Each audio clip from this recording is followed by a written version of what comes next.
hiru hiru you oh go.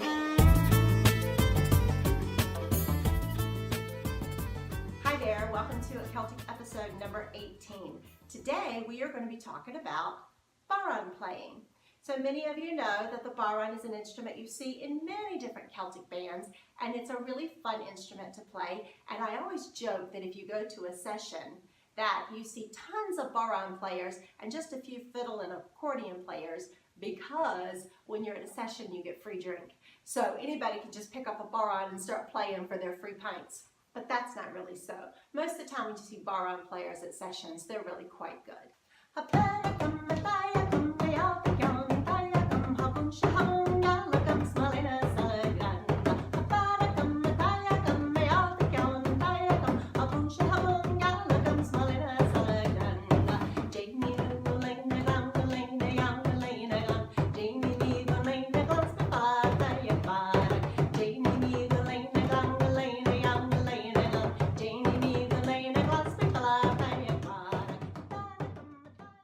This video is mostly intended for elementary school music teachers who would like to teach the students in their classrooms to play the bodhrán. However, if you are also just starting out, you can learn from this video. Now let's talk about the different types of bodhráns that are available. Most of the bodhráns come with an animal skin. This requires a little bit of maintenance.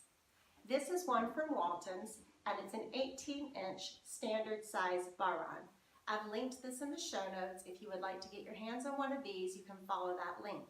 However, if you are an elementary school music teacher and you're going to be leaving your bodhráns in the classrooms throughout the summer, or you're going to be moving them around in the weather from class to class, I would recommend getting fiber skin bodhráns for your classrooms. I've also linked one of those in the show notes. They're made by Remo, and you can also get a variety of sizes. Now let's talk about sizes. They come in various sizes. This is an 18-inch bodhrán, and it's a good starter size for many people. However, for younger students, I would recommend getting smaller bodhráns because they're easier for the kids to handle. How to hold the bodhrán. If you're right-handed, you put the bodhrán on your left knee. Don't elevate your knee. Keep it flat on the ground. Then take your left hand and put it up underneath the back of the instrument to secure it. You can tuck it up underneath your arm a little bit, and that secures it nicely.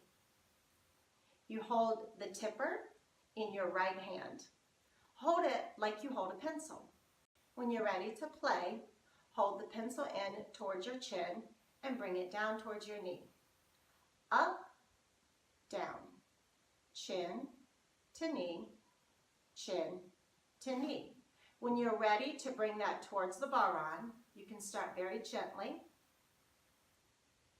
Knee, chin, knee, chin. Down, up, down, up, down, up, down, up. The tone or the sound is not so important right now. What's important is that you get the movement of the wrist. Down, up, knee, chin, knee, chin. You're going to want to practice this many times so you can get comfortable with this movement. You also want to make sure that your wrist doesn't get too tight, because in order to execute faster movements later on, you want to make sure you have a very relaxed feel in your right hand. So if you want to just practice doing this, I like to tell students, imagine they have a piece of gum stuck to the bottom of their hand and they can shake it to get it off. That's how your wrist should feel whenever you're playing the bodhrán. Let's try a little bit faster. Down, up, down, up, down, up, down, up, down, up, down, up, down, up, down, up. Now in Irish music, you have different types of tunes. Two main types of tunes are called reels and jigs. Reels are in 4/4 time, and jigs are in 6/8 time. So this requires a different pattern on the bodhrán. Let's start with reels. You want to accent the one of every bar. So the count is 1, 2, 3, 4, 1, 2, 3, 4, 1, 2, 3, 4, 1, 2, 3, 4,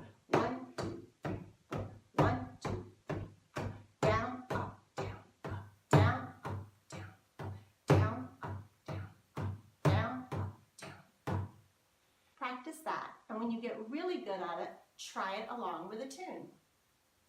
Now let's talk about jigs. Jigs are in 6/8 time. So the count for 6/8 is 1, 2, 3, 4, 5, 6, 1, 2, 3, 4, 5, 6. The accents are on the 1 and 4. So this movement is a little bit trickier because you're putting an accent on an upbeat. 1, 2, 3, 4, 5, 6. 1, 2, 3, 4, 5, 6. 1, 2, 3, 4, 5, 6. 1, 2, 3, 4, 5, 6. Down and up and down and up and down and up and down and up and.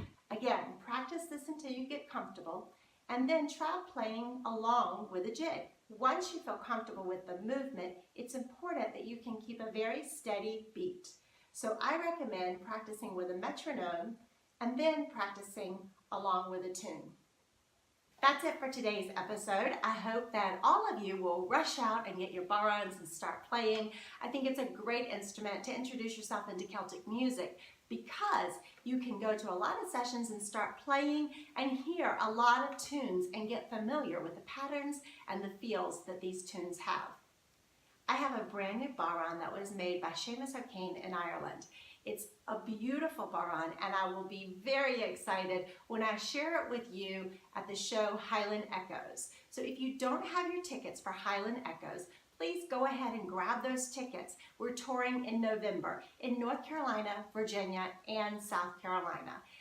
Make sure to get your tickets before October, because in October I'm going to roll out a weekly campaign which is going to give you lots of freebies, lots of contests and giveaways and surprises, and a lot of extra information about how to maximize your experience at the show. Highland Echoes is a nonprofit, and we have a mission to promote the culture, and we want everybody to be aware of Scottish music and dance and all of the traditions that surround the Scottish culture. So we're going to do everything in our power to make this an experience for you, not just a performance. So if you get your tickets before October, you will be able to take part in all of that experience and you won't miss out on a thing. So I hope to see you all there. Until next time, Martian love.